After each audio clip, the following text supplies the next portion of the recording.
Starter snack recipe చూపించబోతున్నాను. ఇది చాలా ఈజీగా చేసుకోగలిగే బ్రెడ్ రోల్స్. ఇది ఒక పర్ఫెక్ట్ అయిన స్నాక్ రెసిపీ. రెండు ఎలా చేయాలో చూద్దాం. ముందుగా బ్రెడ్ ముక్కల్ని మిక్సీలో కోర్స్గా గ్రైండ్ చేసుకోవాలి. దీనికోసం నేను 6 పెద్ద బ్రెడ్ ముక్కలు అంచులు కట్ చేసుకుని తీసుకున్నాను. రుబ్బుకున్న బ్రెడ్ మిశ్రమాన్ని గిన్నెలోకి ట్రాన్స్ఫర్ చేసి పెట్టుకోవాలి. ఇందులోకి 3 మీడియం సైజ్ బంగాళదుంపల్ని ఉడికించి లైట్ గా మెదుపుకొని వేసుకోవాలి. తర్వాత 1 మీడియం సైజ్ సన్నగా తరిగిన ఉల్లిపాయ ముక్కలు, సన్నగా తరిగిన రెడ్ మరియు గ్రీన్ క్యాప్సికం ముక్కలు, సన్నగా తురుముకున్న 1 క్యారెట్,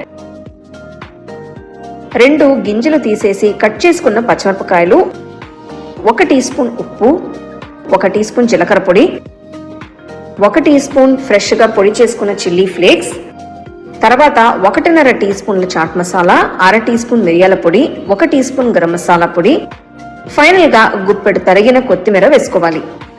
బ్రెడ్ రోల్ మిశ్రమానికి కావాల్సిన పదార్థాలన్నీ వేసుకున్న తర్వాత మొత్తం అన్ని కలిసేలా బాగా కలుపుకోవాలి. మీకు కావాల్సిన బంగాళదుంపల్ని బ్రెడ్ పొడిని అడ్జస్ట్ చేసుకోవచ్చు.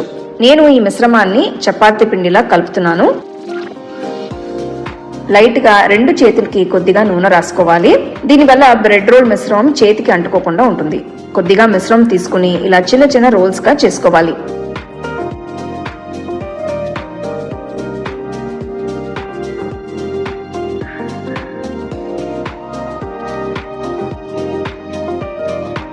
తర్వాత కార్న్ ఫ్లవర్ మిశ్రమాన్ని మిక్స్ చేసుకోవాలి. చిన్న గిన్నెలోకి 3 టీ స్పూన్ల కార్న్ ఫ్లవర్ తీసుకుని కొద్దిగా నీళ్లు పోసి ఉండలు లేకుండా మరీ పల్సగా కానీ మరీ గట్టిగా కాకుండా కలుపుకుని పెట్టుకోవాలి. ఇంకొక ప్లేట్లోకి బ్రెడ్ క్రమ్స్ తీసుకోవాలి.